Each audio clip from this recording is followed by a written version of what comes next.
Appreciate everybody being here today. We have over 100 people here today. That used to be very common for us to have that number of people, but it becomes less so as we get older, so we're glad everyone's here. We appreciate the fact that Jim lets us know that now we have over 50 of these lessons in the can, so to speak. And I'm really grateful for all the work that's gone into that. And Jim, thank you, and your able-bodied assistant George when you're gone. What I'm so glad about is the people that call, or the notes that I get from people that are shut in, some people that you know well and some that you've probably never heard of, who actually listen to these things at home and feel like that they're getting a Sunday school lesson maybe, but also part still of a community that often they've been part of. So that's a pretty big deal, and we appreciate that effort very much. I hate to say something wrong. That may not trouble some of you, but boy, I hate to say something wrong. And I said something wrong last Sunday in the Sunday school lesson. I believe that may be the first time I've said that. Maybe the first time it's happened. I conveyed the idea, and when I said it, it was just out of sync, but we were needing to finish. I suggested last week that Joseph, because of the trickery of his brothers, did not get to see his father alive again. That is not correct. And I knew that, and you know that. They went back and got Jacob, brought him back to Egypt with them for a while. He died down there. They put his bones in a box and took his bones back to Israel and buried him there. If I'd have had another dollar in my wallet this morning, I've been grandchild rated, I would have put a dollar in for Chris, because Chris immediately knew that was wrong and told me that. And hey, I appreciate that. I really appreciate that. Charles always checks me out and tells me if my hair's not right, or I'm unzipped, or whatever, I'll spill something somewhere. So I really appreciate that. And then of course Chris told me that that was fine. She had plenty of practice correcting ministers who said silly things in their sermon. She didn't really say that, Al.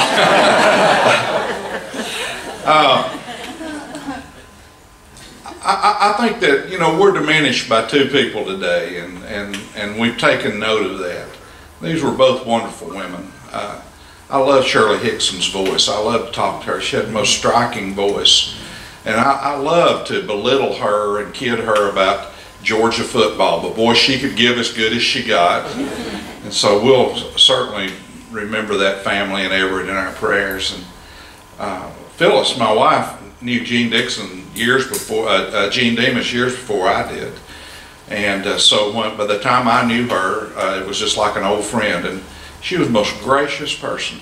And she was so bright and just lifted the air around her when she was around. So we certainly want to remember these people and honor them in our memories and their families in our prayers. We're glad to have visitors.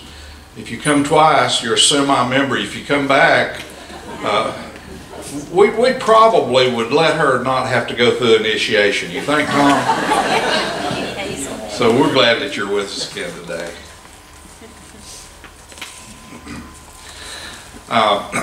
In my business, I go out all over everywhere and run my mouth. People actually pay for that. That's amazing to me still. And I've always been fearful that I would fall into the category of being one of those kind of speakers that likes to impress people by using a lot of big words. So I've always shied away from that. Sometimes when I go out and make a presentation, if I have to use a big word, I will remind people that's the first big word I've used now. And so 2 Sundays ago I used an expression with you that constituted putting together 2 big words. I may have apologized for that at the time, but I want to go back and visit those 2 words, because I want them to kind of find a place in your head and get you thinking about them and get you looking at Jesus in a way through the lens of them. I used the expression in a Sunday school lesson 2 weeks ago, availability heuristic. H-E-U-R-I-S-T-I-C. Availability heuristic. And I said, you probably hadn't used the word heuristic on that morning. And you probably haven't used that word since. And that's fine. But I defined a heuristic as a method or a way that we have to solve problems. And so we have a bundle of heuristics in our lives. I'll bet you that probably every one of us in this room, when we were learning to count, learned to count on our fingers. And that was a heuristic. That was a method. That was the way that we learned to do that. Now, there finally came a time, probably around the 3rd grade, if I remember correctly, when they started having us learn multiplication tables, and we learned them by repetition. And probably some of you still have ringing in your heads the ability to go through those multiplication tables like you did a long, long time ago. Your mind may be holding up better than you think. Repetition was a heuristic. That was a methodology. That was a way of learning how to do things. Now, with these kids and grandkids that are coming along today, you wonder what in the world are they coming up with to teach these kids math. And so Bradford in school this past week was beginning to learn math, and the teachers had 3 little circles, and those 3 little circles, as they came into one combination or another, were teaching them the numbers 1, 2, and 3, and 1 plus 2 equals 3. I don't know how Bradford's mind works. The teacher said, I want you all to do something on a sheet of paper that talks about what we're learning in math. And first of all, Bradford drew a robot, and on his chest were 3 buttons. And the teacher had to have an explanation, and the explanation was 3. He's got 3 buttons on his chest, and sometimes he pushes 1 and that makes this weapon work, and sometimes he pushes 2 and that makes another weapon work, and sometimes he pushes 3 and you better watch out when he pushes all 3. Well, the teacher said, what else have you drawn, Bradford? And he said, oh, this is a kitty cat, and he's wearing a jacket, and he's got 3 buttons on his jacket, and 2 of them are there, but 1 of them broke off and fell on the floor. 1, 2, 3. I don't know what kind of heuristic that child is coming up with.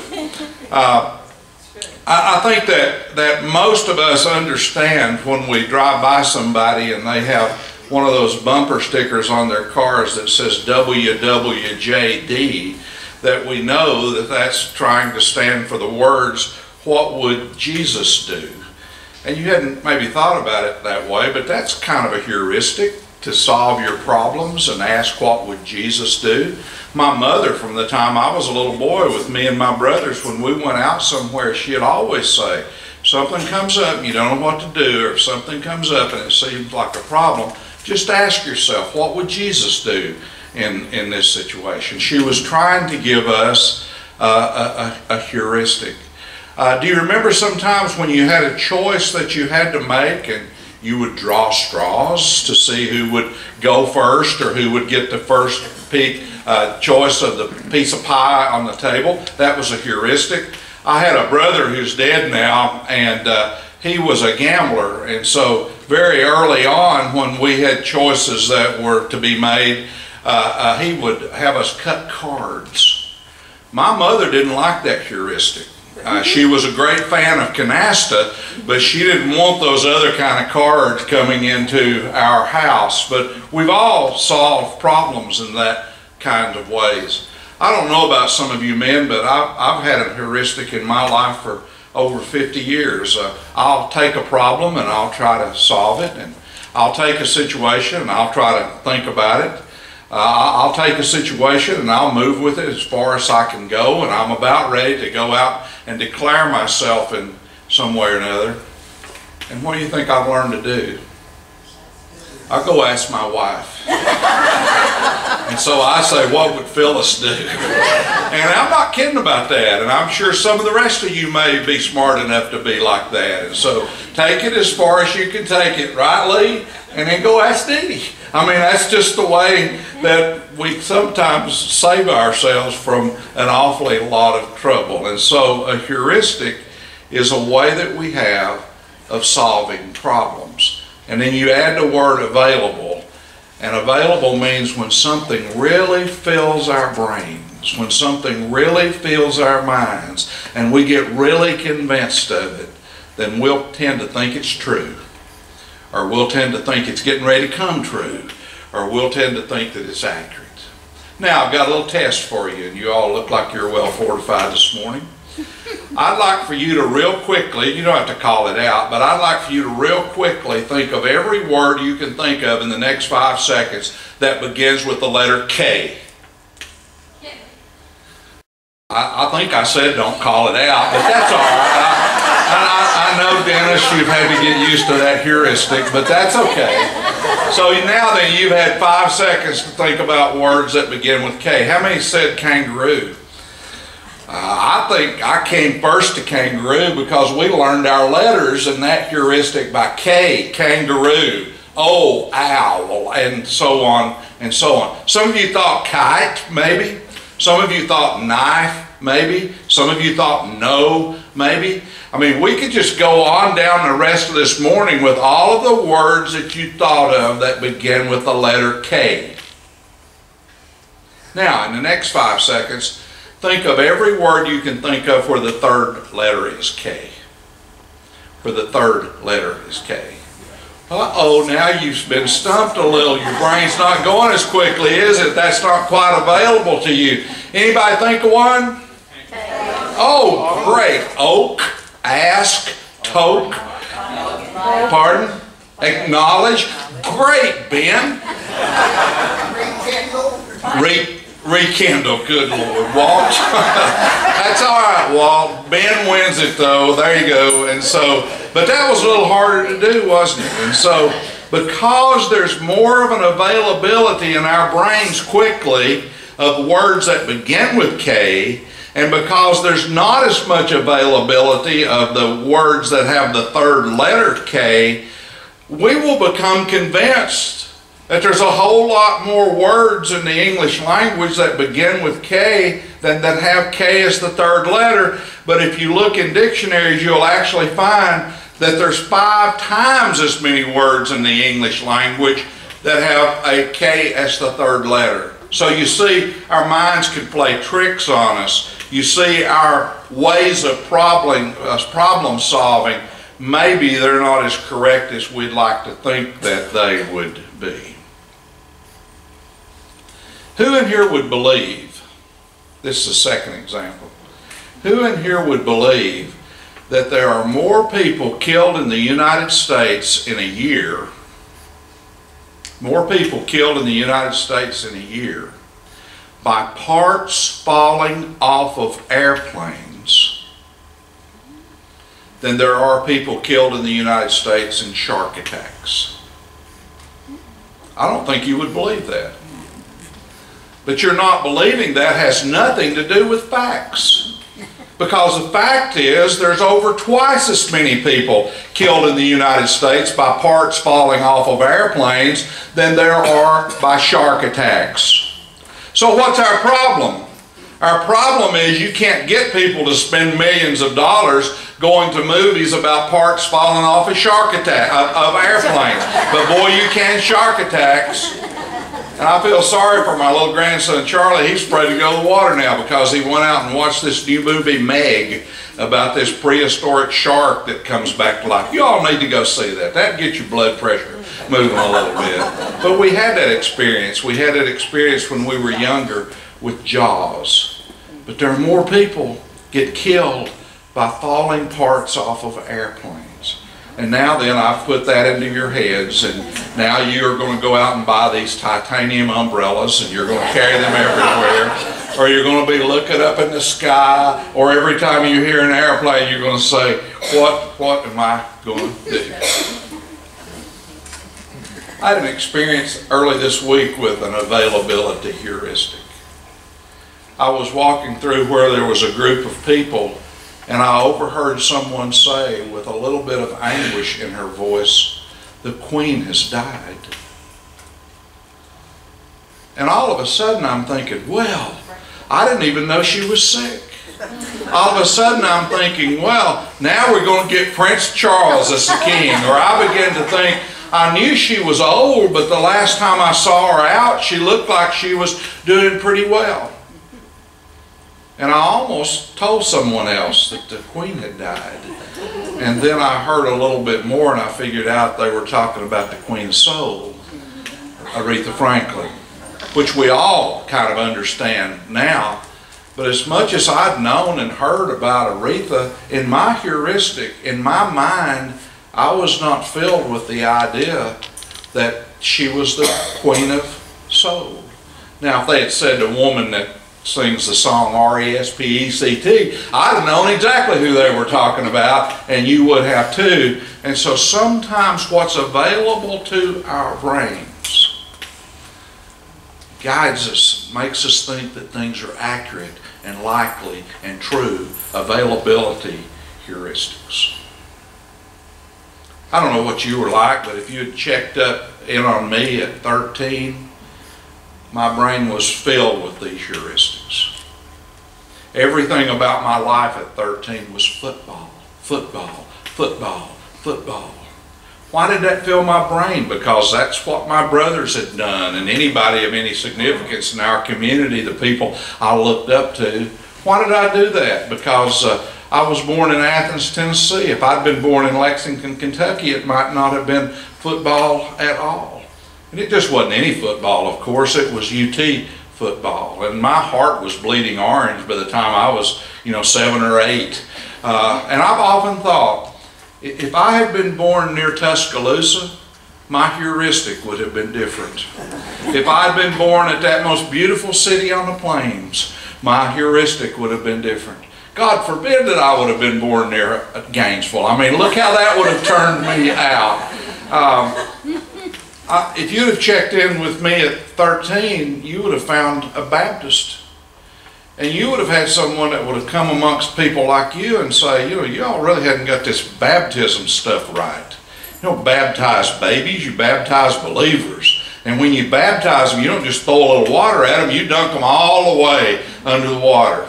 And if you'd have checked in with me at 13 as a Baptist, I wouldn't have felt real comfortable going to movies, although I did. I wouldn't feel real comfortable with dancing, although I did. I wouldn't have felt real comfortable with liquor, and I didn't. And so that's kind of what the heuristic of my life was, and that's changed. But that created also my first confusions. Because at 13, my heuristic said, if somebody you love gets sick, you pray for them and they get better. If somebody you love gets sick, you turn their life over to God and their life is saved. And at 13, when my mother suddenly dies, then all of a sudden my heuristic is turned upside down. It's turned on its head. I'm filled not so much anymore with answers. I'm filled with more and more and more questions and doubts and cynicism and not knowing what went wrong with this plan that my way of solving problems thought was totally in place. Lewis Gates Jr. is a Harvard professor. He doesn't fit the heuristic of a Harvard professor for most people because he's an African American, but that's another story. And Lewis Gates Jr. says that the most powerful heuristic of life, the most powerful problem-solving methodology of life is tradition. Tradition. But yet we honor tradition. We don't ask questions about it. And so my little grandson Charlie, who's so intimidated by sharks right now, he knows just exactly where his life's going at the end of this year. He knows that his life is going to Baylor. It's not going to Macaulay. Why is it going to Baylor? Because Baylor's such a better school?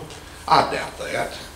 Because Baylor's got an exquisitely better education? I doubt that. Because Baylor always has the best ball teams? I doubt that. He's going to Baylor. Why? Because his daddy went to Baylor.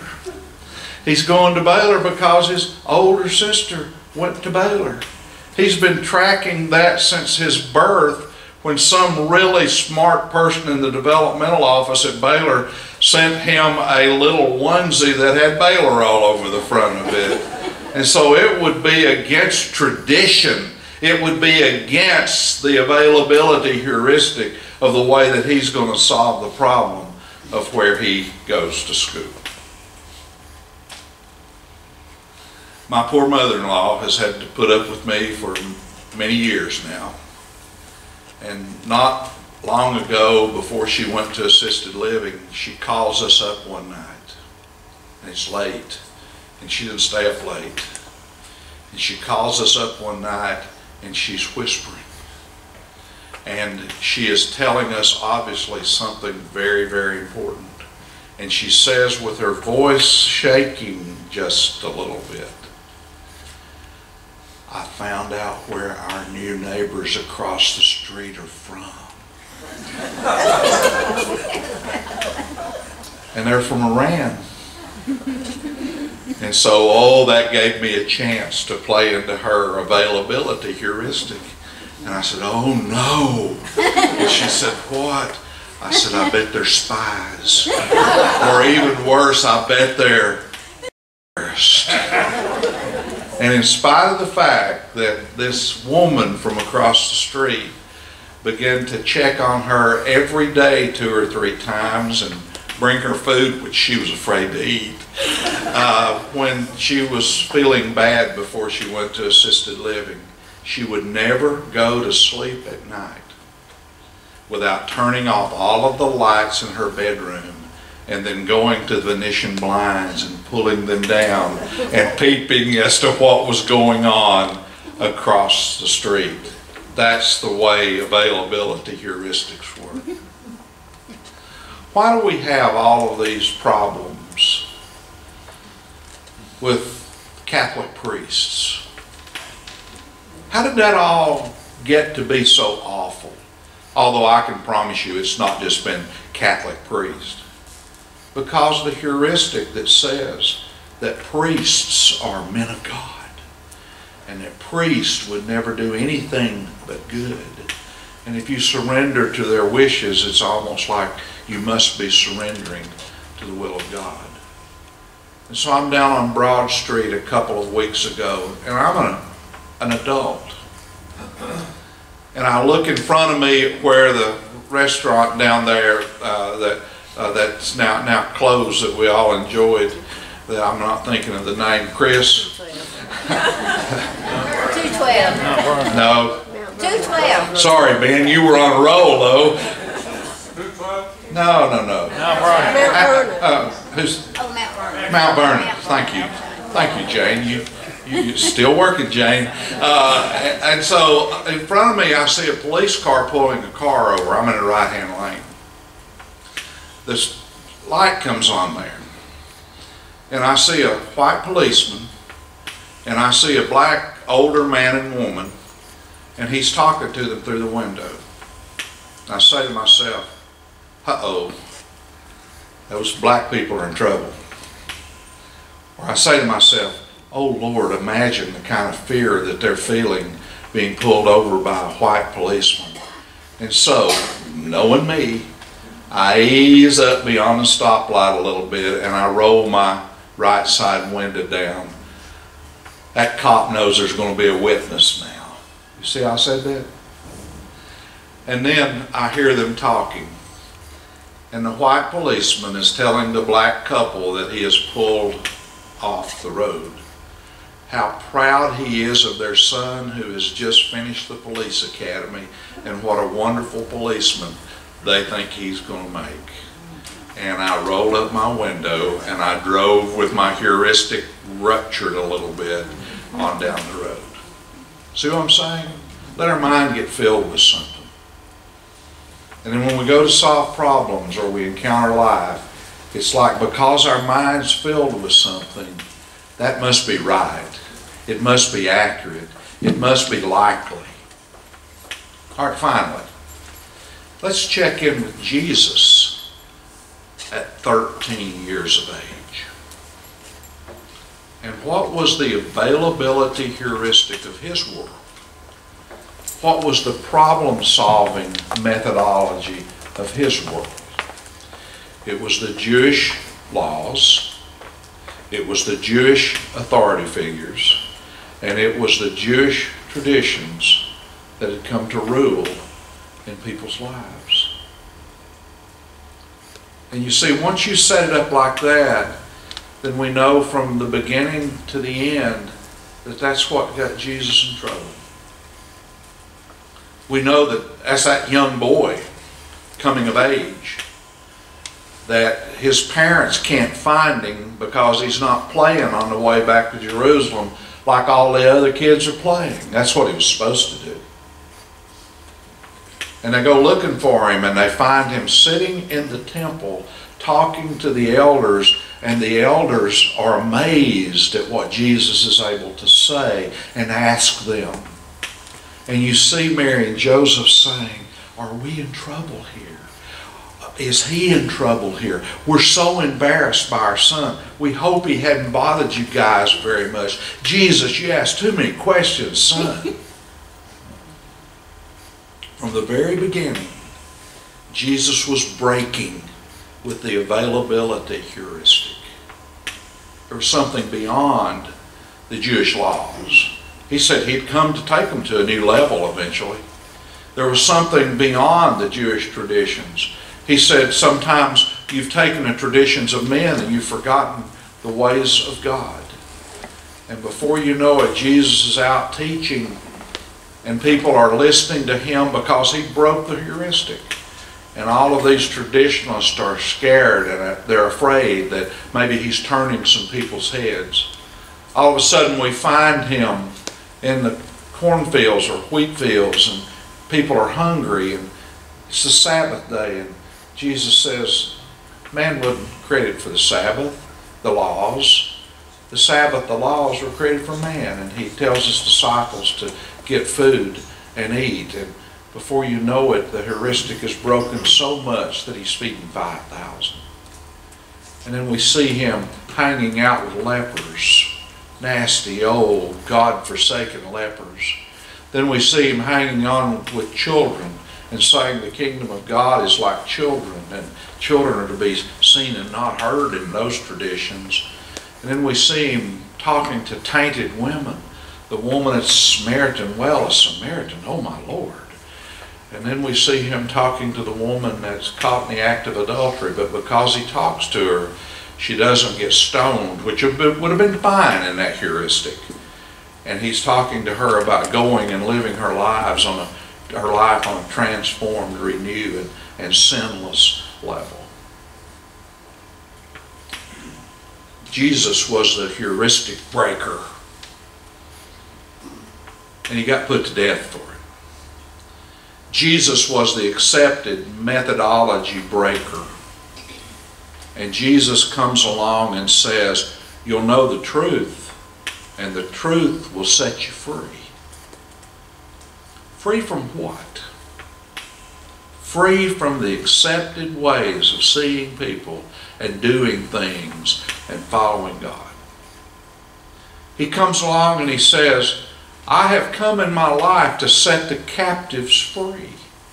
He said that to the people he loved in his hometown Nazareth. Captive of what?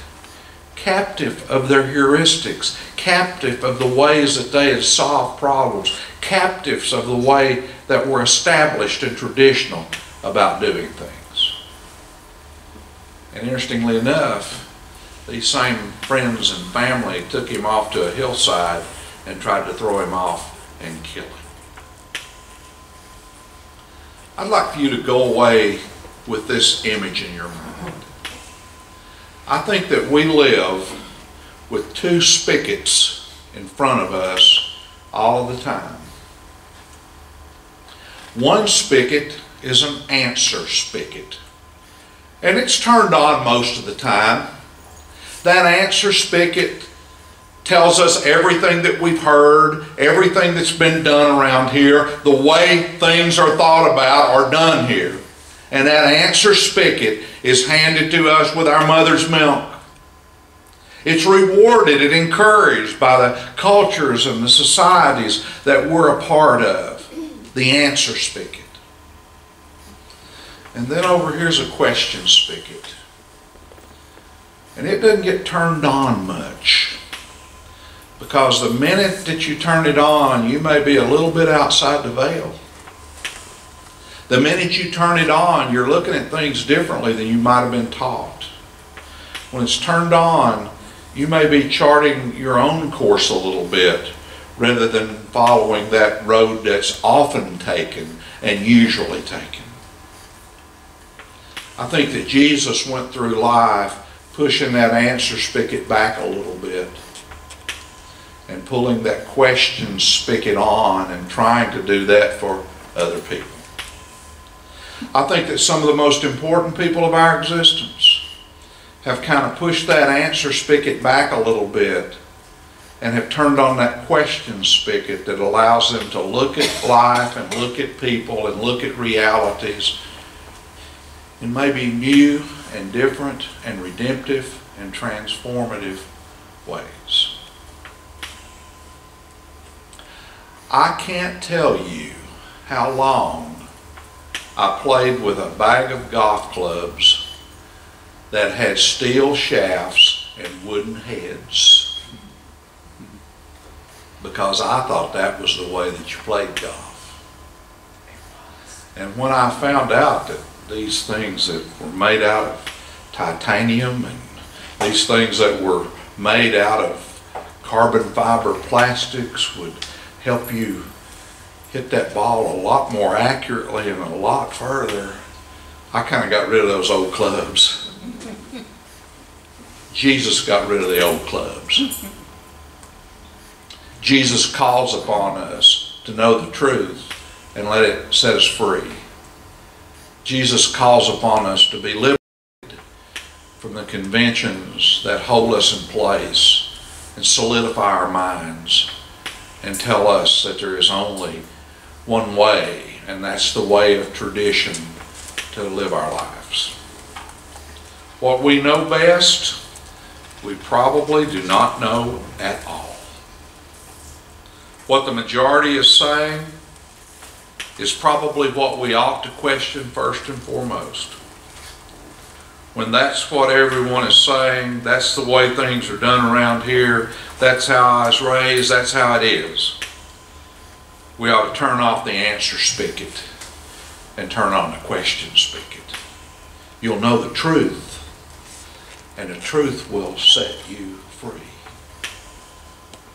Let us pray. Help us, our Father, to understand that your Son did not so much come to reinforce old ways, but to show us new ways. Help us to understand that your Son was not so interested in how he could curry favor with authorities and priests and rulers, but that he found favor with you and with normal human beings. Help us to know that your Son came to set us free from that which captivates us and makes us captive. That your Son came to set us free and to show us new ways, even ways of love that should govern our lives. Help us to have the courage to take off blinders, to clean out the common things that we hear so often, and understand that simply because something fills our brains doesn't mean that it is accurate or true. For we ask in Jesus' name. Amen. Thank you all for coming today. Hope you'll have a good week. Watch out for parts falling off of airplanes.